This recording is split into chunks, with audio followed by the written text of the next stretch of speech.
Il n'y a pas d'arme plus tranchante que la langue. Il n'y a pas de prison plus subtile que les mots que l'on se répète chaque jour. Et il n'y a pas de liberté plus puissante que d'apprendre à se taire lorsque l'ego crie. Nous vivons à une époque où tout le monde veut parler, donner son avis, réagir, où le bruit vaut plus que la réflexion, où nous confondons expression et sagesse et croyons que parler beaucoup est synonyme de savoir beaucoup. Mais ce n'est pas le cas. Et plus tôt vous le comprendrez, plus tôt vous arrêterez de vous saboter avec votre propre voix. Cette vidéo n'est pas pour les gens fragiles.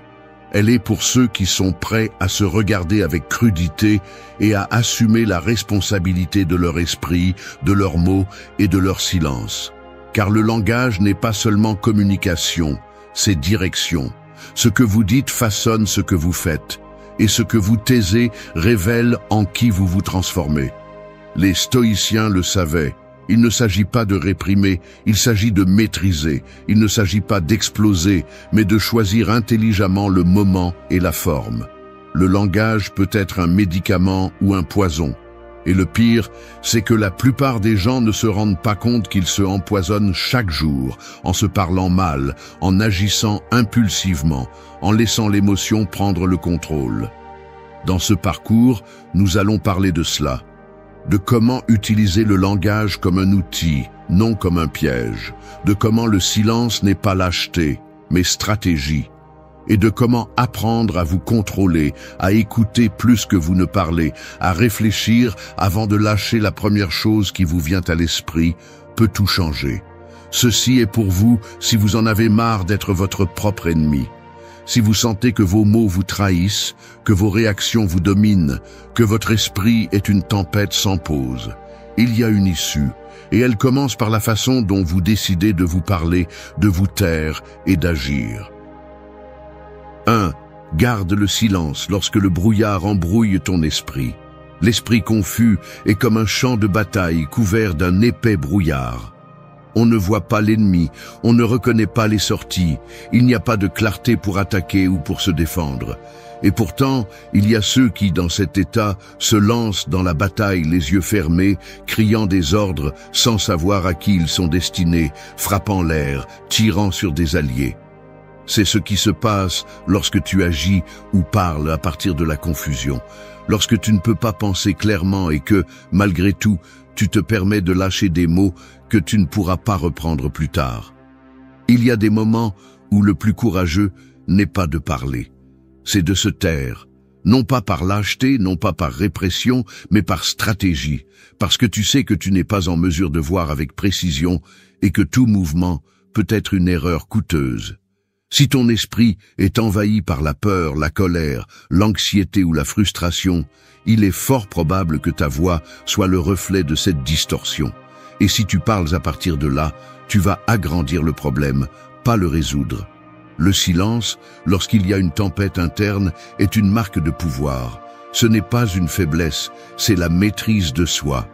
C'est savoir que l'on n'est pas son émotion, que l'on ne doit pas répondre à chaque stimulus comme s'il s'agissait d'une menace, que l'on ne peut pas faire confiance à ce que l'on pense ou ressent lorsque tout est embrouillé.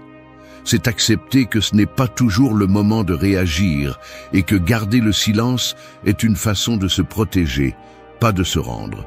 La psychologie le confirme. Les émotions intenses activent des régions du cerveau associées à la survie, pas à la logique. Dans ces moments, le jugement est embrouillé, la perception est déformée et la capacité de prendre des décisions rationnelles diminue. Si tu sais cela et que, malgré tout, tu te laisses emporter par l'impulsion, tu choisis de perdre. En revanche, si tu attends, si tu respires, si tu décides de ne pas agir jusqu'à ce que la marée baisse, tu vas utiliser le langage stoïcien de la sagesse, la retenue. Épictète disait que nous ne sommes pas perturbés par les choses, mais par l'opinion que nous avons d'elles. Mais si ton opinion naît d'une émotion qui te consume, alors tu ne vois pas la réalité, tu vois ta distorsion. Dans cet état, parler est dangereux, réagir est dangereux, parce que l'émotion veut toujours se décharger, et si tu ne la maîtrises pas, tu finiras par blesser les autres ou toi-même, et cela s'entraîne. Ce n'est pas qu'un jour tu vas simplement arrêter d'exploser. Cela se pratique. Chaque fois que tu sens que tu es sur le point de perdre le contrôle, mais que tu choisis de ne pas répondre, tu renforces cette partie de toi qui observe, qui décide, qui dirige. Chaque fois que tu choisis de te taire plutôt que de dire quelque chose qui ne fera qu'aggraver la situation, tu montres que tu n'es plus un esclave de ton émotion, que tu commences à prendre le contrôle de ton caractère. Se taire n'est pas fuir, c'est attendre le moment juste. C'est choisir quand et comment utiliser tes mots pour qu'ils construisent plutôt que de détruire. Parce que chaque fois que tu parles à partir du brouillard, tu peux finir par casser des choses que tu ne sauras pas comment réparer plus tard. En revanche, si tu sais attendre, si tu utilises le silence comme un bouclier, comme une pause, comme une protection, tu en sortiras plus fort, plus clair, plus précis. Et lorsque le brouillard se dissipera, lorsque l'esprit s'éclaircira et que l'émotion perdra de sa force, tu parleras à partir du calme, pas de la tempête. Et là, tes mots auront du poids, parce qu'ils naissent de la maîtrise, pas du chaos. 2. Chaque mot est un coup de feu, vise avec intention. Parler est comme tirer une flèche. Une fois que tu l'as lâchée, il n'y a aucun moyen de l'arrêter. Tu ne peux pas l'appeler en retour, tu ne peux pas la rediriger. Et le pire, c'est que souvent, tu ne vises même pas, tu lâches simplement par impulsion, par habitude ou par simple négligence. C'est ainsi que les mots deviennent des armes mal dirigées, capables de blesser celui qui le mérite le moins, ou pire encore, toi-même. Nous vivons dans une culture de réaction automatique où les gens lâchent des mots comme s'ils n'avaient pas de poids. Ils répondent sans réfléchir, critiquent sans savoir, promettent sans intention de tenir. Mais chaque mot que tu dis laisse une marque, il crée une impression, il construit ou détruit. Et même si cela peut sembler exagéré, ce qui sort de ta bouche révèle avec une brutalité claire le type d'esprit que tu as. Il ne s'agit pas de parler joliment, il s'agit de parler avec un but. Le langage n'est pas une décoration, c'est une direction. Chaque phrase est une déclaration d'intention. Chaque commentaire est une flèche qui peut aller droit à la vérité ou se perdre dans le chaos. Et si tu n'apprends pas à choisir tes mots avec précision, tu finiras par vivre les conséquences de ta négligence. Parce que les mots ne disparaissent pas quand ils sont oubliés. Ils restent souvent gravés dans la mémoire de celui qui les a reçus, ou dans la tienne quand tu as dit quelque chose que tu ne voulais pas dire. La philosophie stoïcienne le rend clair. Parler avec intention est une forme d'autodiscipline. Il ne s'agit pas seulement de savoir quoi dire, mais de savoir quand le dire, comment le dire, et si cela vaut vraiment la peine de le dire. La plupart du temps, nous parlons pour combler le vide, pour justifier nos émotions ou pour chercher la validation. Mais ce n'est pas communiquer, c'est tirer sans but, et celui qui tire sans but finit presque toujours par regretter. Du point de vue de la psychologie, on sait que le langage n'exprime pas seulement ce que nous ressentons, il le renforce aussi. Ce que nous disons n'influence pas seulement les autres, il façonne aussi notre propre façon de penser. Si tu te plains constamment, tu renforces ton sentiment de victime. Si tu parles avec haine, tu nourris ton ressentiment. Si tu insultes, tu dégrades ton propre caractère. C'est pourquoi il est si important de parler avec intention. Parce que tes mots ne vont pas seulement vers l'extérieur, ils reviennent aussi vers toi. Parler avec intention, c'est apprendre à réfléchir avant d'ouvrir la bouche. C'est te demander, est-ce que ce que je vais dire sert à quelque chose? Est-ce vrai? Est-ce nécessaire? Est-ce que ça va aider ou est-ce que je vais juste décharger ma frustration? C'est avoir l'humilité de se taire quand tu ne sais pas et la fermeté de parler quand c'est nécessaire, même si ça dérange. Parce que la vérité, quand elle est dite avec intégrité, a toujours du poids, même si ça fait mal. Il ne s'agit pas de devenir froid ou distant. Il s'agit de mûrir, de cesser de vivre comme si tu étais un haut-parleur sans filtre, de comprendre que chaque mot est une extension de ton caractère, que chaque fois que tu parles, tu montres ton niveau de contrôle, ta clarté mentale, ta direction interne. Et si tu parles pour parler, ce que tu projettes, c'est la confusion, la faiblesse et le manque de but. Le pouvoir du langage réside dans son intention. Au moment où tu comprends que tu n'es pas obligé de répondre à tout, que tu n'as pas besoin de prouver quoi que ce soit avec chaque phrase, que tu ne concours pas pour avoir le dernier mot, une force commence à grandir en toi qui n'a pas besoin de crier pour se faire entendre. Chaque mot que tu lâches est comme un coup de feu. Apprends à ne charger que ce qui en vaut la peine. Vise avec intention, tire avec vérité. Et quand tu n'as rien de clair à dire, ne tire pas. Attends, observe. Le silence est aussi une partie de l'art. Seul quelqu'un de fort sait quand il vaut mieux ranger l'arme. 3. Laisse parler l'âme, pas la tempête. Parler à partir d'une émotion débordante est comme essayer de construire un pont en plein ouragan. Tout ce que tu élèves vacille, rien ne tient et il est fort probable que tu finisses enseveli sous tes propres mots. Les tempêtes internes sont nécessaires, mais ce ne sont pas les moments pour agir, encore moins pour parler. Parce que la tempête veut toujours crier, toujours détruire, toujours s'imposer, mais pas l'âme. L'âme attend, l'âme observe, l'âme choisit le moment juste pour dire ce qui compte vraiment. Quand tu parles depuis la tempête, ce n'est pas toi qui parles, c'est ta colère, ta peur, ton insécurité, ton besoin de te défendre ou d'attaquer. C'est la partie de toi qui ne pense pas, qui ne fait que réagir. Et quand tu réagis au lieu de répondre, tu deviens un esclave de tes impulsions. Tu finis par dire des choses que tu ne ressens pas, blessant des personnes qui ne le méritent pas, détruisant des relations ou des réputations que tu as mis des années à construire. Le problème est que beaucoup de gens pensent que l'expression de ce qu'ils ressentent au moment où ils le ressentent est de l'authenticité. Mais ce n'est pas de l'authenticité s'il n'y a pas de contrôle. Ce n'est pas la vérité si elle est déformée par la fureur. Ce n'est pas du courage si c'est poussé par le besoin de tout décharger sans se soucier de qui tu écrases sur ton passage. Dire la première chose qui te vient à l'esprit peut sembler libérateur, mais en réalité, c'est une façon de te perdre. Parce qu'au milieu du chaos interne, ce que tu dis ne te représente pas. Ce n'est que du bruit. La psychologie l'explique clairement. Quand une émotion intense domine ton système nerveux, ta capacité à raisonner diminue et tu agis comme si tu étais en danger, même si tu ne l'es pas. Ton cerveau se concentre sur la survie, pas sur la réflexion. Et c'est là que le stoïcisme offre une réponse brutale mais libératrice. Tout ce que tu ressens ne mérite pas une réaction. Tout ce que tu penses ne mérite pas d'être dit. Tout ce qui te blesse n'a pas besoin d'une réponse immédiate. Laisser parler l'âme signifie attendre que la tempête passe. Non pas pour éviter ce que tu ressens, mais pour laisser ton vrai moi, celui qui a une direction, une clarté et des valeurs, s'exprimer. L'âme ne crie pas, elle n'humilie pas, elle ne détruit pas. L'âme parle calmement parce qu'elle sait que la vérité n'a pas besoin de violence pour être ferme, que la cohérence n'a pas besoin de volume pour être forte. Et cela ne signifie pas que tu te taises pour toujours ou que tu gardes tout pour toi. Cela signifie que tu choisis quand parler pour que tes mots aient du sens, du poids et de la vérité. Cela signifie que tu choisis de représenter ton caractère et non ton chaos. Parce que si tu laisses parler la tempête, ce que tu projettes est le désordre, et personne n'écoute quelqu'un qui ne peut même pas se maîtriser lui-même.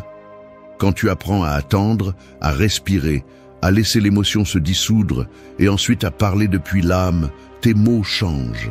Ils ne sont plus impulsifs, ils sont maintenant intentionnels. Ils ne sont plus une décharge, ils sont maintenant un outil. Et cela transforme tout, parce que les gens sentent quand tu parles depuis la conscience. Ils savent que tu n'improvises pas, que tu ne réagis pas comme une alarme hors de contrôle, mais que tu dis quelque chose qui vient du plus profond de toi, quelque chose qui a été pensé, ressenti et choisi. L'âme a une voix, mais elle n'est entendue que lorsque la tempête se tait. Si tu veux être pris au sérieux, si tu veux te respecter toi-même, si tu veux arrêter de regretter ce que tu dis, commence par arrêter de parler quand l'émotion commande. Fais-le quand l'âme est prête. Ce n'est qu'alors que ce que tu diras sera vrai, fort et respecté. Au 4, celui qui écoute le plus comprend le plus. Écouter, c'est comme entrer dans une pièce sombre avec une bougie allumée. Tu ne peux pas courir, tu ne peux pas crier, tu ne peux pas pousser.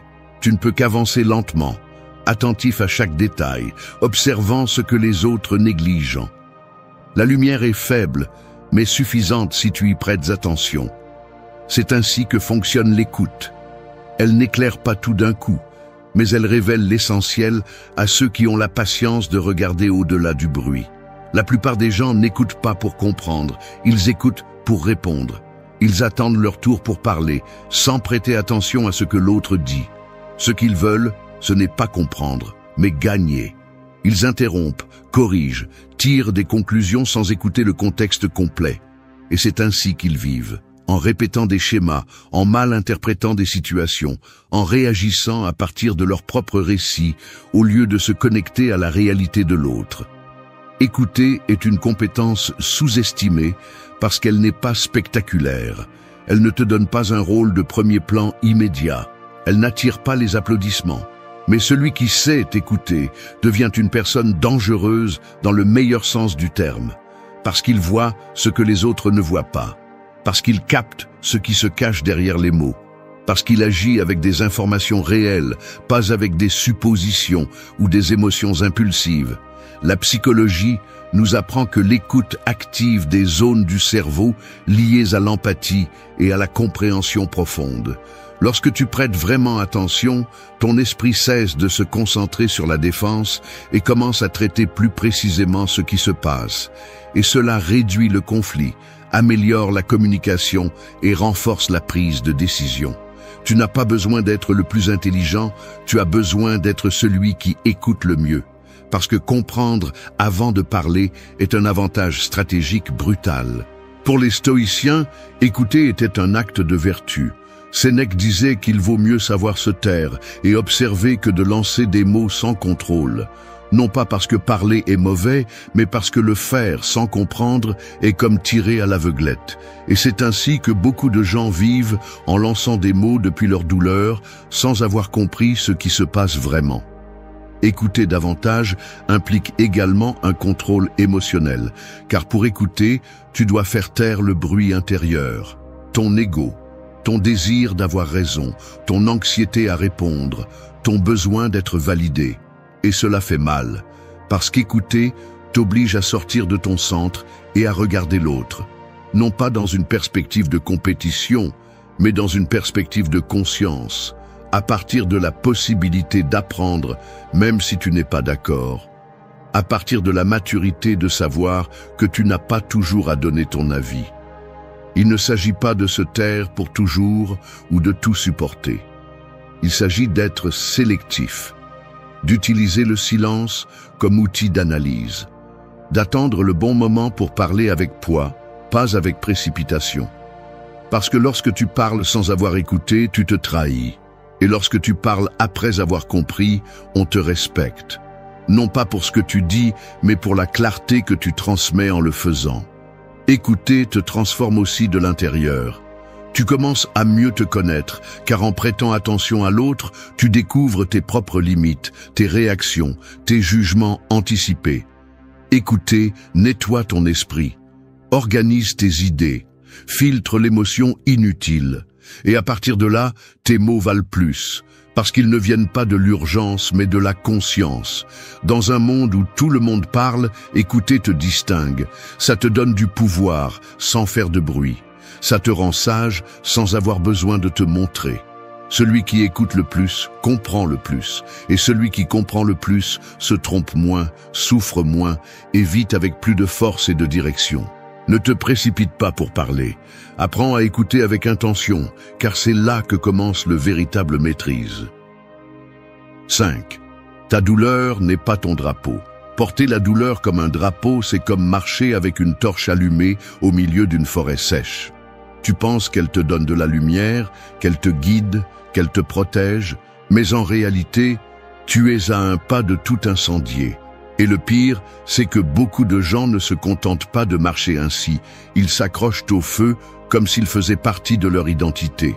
Ils font de leur souffrance un étendard. Ils le montrent, ils le répètent, ils le défendent. Mais la douleur n'est pas faite pour être exhibée, elle est faite pour être transformée. Nous souffrons tous. Cela ne te rend pas spécial, cela ne te définit pas. Ce qui te définit, c'est ce que tu fais de cette douleur, si tu l'utilises pour grandir ou pour manipuler, si tu l'affrontes ou si tu l'utilises comme excuse. Parce qu'une chose est de passer par la douleur et une autre très différente est de t'installer dedans et de demander au monde de s'adapter à ta blessure. Personne ne viendra te sauver. Personne n'a l'obligation de te comprendre si tu ne fais pas l'effort de te relever toi-même. La philosophie stoïcienne est claire. La souffrance ne te rend pas victime, elle te met à l'épreuve. Ce que tu fais de cette souffrance révèle ton caractère. Tu ne peux pas contrôler ce qui t'est arrivé, mais tu peux contrôler comment tu réponds.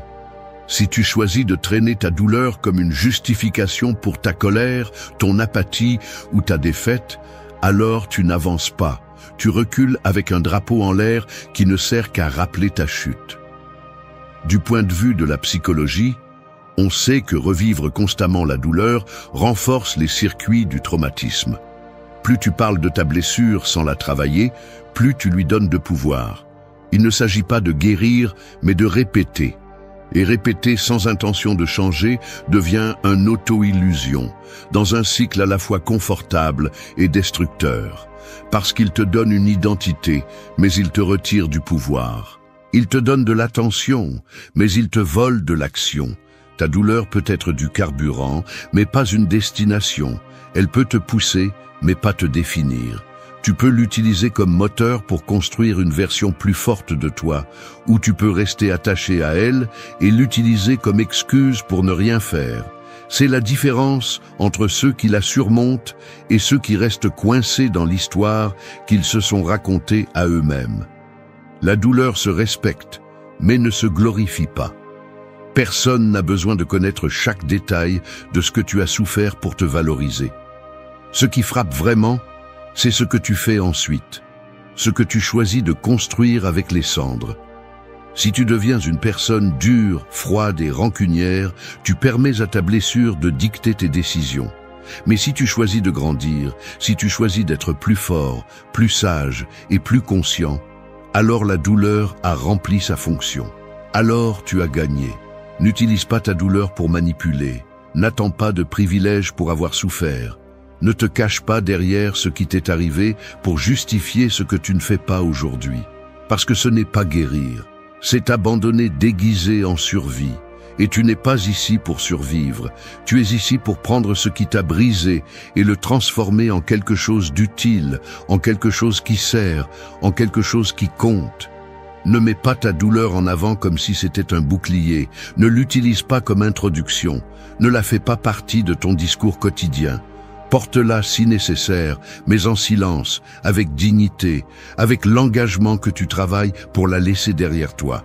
Parce que le jour où tu arrêteras de parler de ce qui t'a brisé et que tu commenceras à agir à partir de ce que tu as appris, ce jour-là, tu retrouveras ton pouvoir.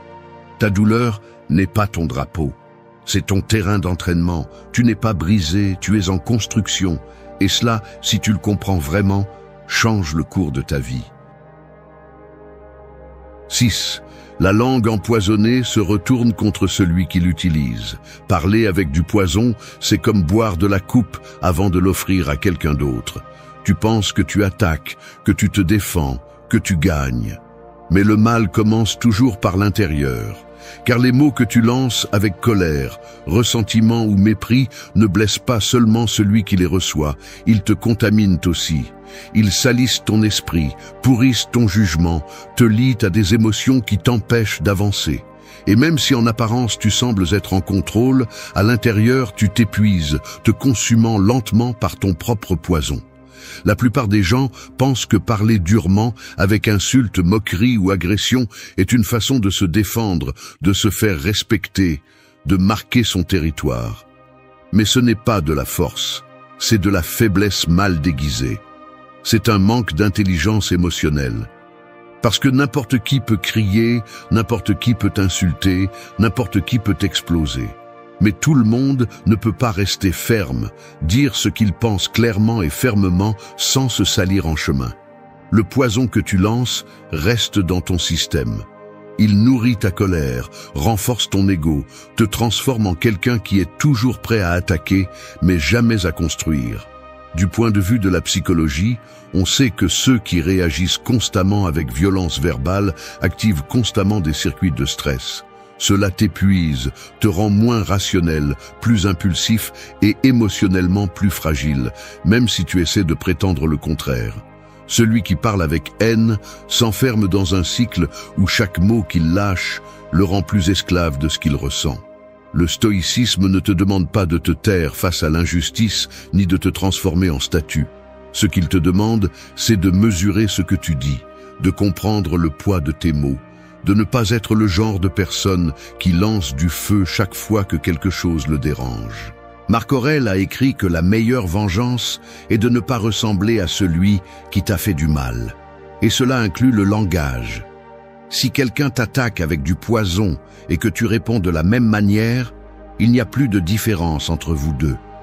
Mais si tu réponds avec intelligence, avec retenue, avec tempérance, tu t'élèves. Tu prends le contrôle. La langue peut être une lame ou un pont. Elle peut couper ou construire. Tu choisis. Mais tu dois savoir que chaque mot qui sort avec haine laisse aussi des cicatrices en toi. Parce que ton esprit enregistre comment tu parles. Si tu insultes, tu t'y habitues. Si tu humilies, tu le normalises. Si tu cries, tu le répètes. Et tout cela fait partie de ton caractère. La façon dont tu parles crée la personne en laquelle tu te transformes. Il ne s'agit pas de parler doucement ou d'être soumis. Il s'agit d'être précis, de ne pas te laisser emporter par la colère, d'avoir le courage de choisir tes mots même si tu es en colère, parce que ce n'est pas de la faiblesse, c'est du vrai pouvoir. C'est savoir que l'autocontrôle n'est pas de la répression, c'est de l'intelligence, et que le respect ne s'impose pas en criant plus fort, mais en démontrant que tu n'as pas besoin de te rabaisser pour être entendu. Chaque fois que tu vas répondre avec du poison, arrête-toi. Demande-toi si ce mot va te rapprocher de ce que tu veux atteindre ou s'il va simplement soulager ta frustration. Demande-toi si tu réagis comme quelqu'un qui construit ou comme quelqu'un qui se sabote. Parce qu'une langue empoisonnée ne détruit pas seulement des relations, elle détruit aussi ta paix, ton focus, ton énergie. Garde ta bouche comme si c'était une arme chargée. Ne tire pas sans réfléchir. Ne parle pas seulement pour blesser. Ne deviens pas le genre de personne qui se nourrit de son propre poison. La langue empoisonnée revient toujours, et quand elle le fait, elle est beaucoup plus cruelle avec toi qu'avec n'importe qui d'autre. 7. Ce que tu te dis en secret te construit ou te brise. L'esprit est comme une maison sans fenêtre. Personne ne voit ce qui se passe à l'intérieur, mais tout ce qui s'y passe détermine comment on le voit de l'extérieur. Et ce que tu te répètes dans cette obscurité encore et encore devient les fondations ou les fissures de tout ce que tu construis dans la vie. Les mots que tu utilises avec toi-même, ceux que personne n'entend, sont ceux qui ont le plus de pouvoir. Parce qu'ils sont ceux qui restent, ceux qui définissent ton identité, ceux qui te programment sans que tu t'en rendes compte. Ce que tu te dis quand tu échoues, quand tu ne peux plus, quand tu te regardes dans le miroir, quand tu es seul et qu'il n'y a rien à feindre, cela a plus d'impact que toute critique externe. Tu peux sembler fort aux yeux des autres, tu peux avoir une image solide, tu peux convaincre tout le monde, mais si dans ton dialogue interne, tu te traites comme un ennemi, tu es perdu. Personne ne survit longtemps avec une voix intérieure qui le sabote à chaque pas. Il y a ceux qui s'insultent de l'intérieur et se demandent ensuite pourquoi ils n'ont pas confiance en eux. Il y a ceux qui se répètent qu'ils ne peuvent pas, qu'ils ne valent rien, qu'ils ne méritent pas, et qui sont ensuite surpris lorsque leur vie s'effondre. Ce n'est pas une coïncidence. Les mots sont des ordres pour l'esprit. Et si tu te nourris de phrases destructrices, tu programmes ton propre échec. Peu importe ce que tu dis à voix haute, si à l'intérieur tu te brises à chaque pensée. La psychologie a démontré que le dialogue interne négatif a des effets concrets sur le comportement, la santé mentale, la prise de décision. Ce n'est pas une question symbolique, c'est réel. Si tu te parles constamment comme un perdant, tu te comportes comme tel. Si tu te répètes que tu vas échouer, tu commences à agir de manière à le confirmer. Ce n'est pas de la magie, c'est de la cohérence entre ce que tu penses, ressens et fais. Et si tu ne corriges pas ce que tu te dis en secret, aucune affirmation publique ne te sauvera. Les stoïciens enseignaient à observer la pensée avec clarté, à examiner ce que tu te répètes avant de l'accepter comme vérité. Parce que tout ce que tu penses n'est pas vrai. Toute émotion ne mérite pas d'être obéie. Toute idée qui apparaît dans ton esprit ne te représente pas. Tu dois filtrer, questionner, rediriger. Tu ne peux pas laisser ta vie entre les mains d'une voix qui te répète les erreurs du passé ou les peurs qui ne se sont pas encore produites. Tu dois entraîner cette voix, la modeler, la transformer en ton allié. Et il ne s'agit pas de te mentir, ni de répéter des phrases vides devant le miroir, comme si cela changeait ta réalité. Il s'agit de te parler avec vérité, mais aussi avec respect. De te dire ce que tu as besoin d'entendre pour avancer, pas ce que ta partie la plus faible veut pour abandonner. D'être ferme avec toi-même, mais pas cruel. De te demander, mais sans te détruire.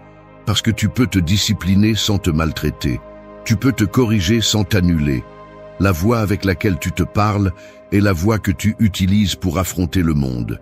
Si à l'intérieur tu es quelqu'un de vaincu, cela se verra dans ton langage, dans ta posture, dans ton regard, dans ton énergie. Mais si à l'intérieur tu es quelqu'un qui se parle avec clarté, avec concentration, avec direction, ce que tu projettes change. Et cela a des conséquences. Parce que les autres ne voient pas tes pensées, mais ils ressentent le poids de ce que tu portes. Tu décides si cette voix est un fardeau ou un outil. Tu décides si elle te soulève ou te plonge. Si chaque mot que tu te dis en solitude te rapproche de ta meilleure version ou te plonge davantage dans la médiocrité. La prochaine fois que tu te parles, pense « Est-ce que ce que je suis en train de dire me construit ou me brise ?» Parce que cette question bien répondue peut changer ta vie. 8.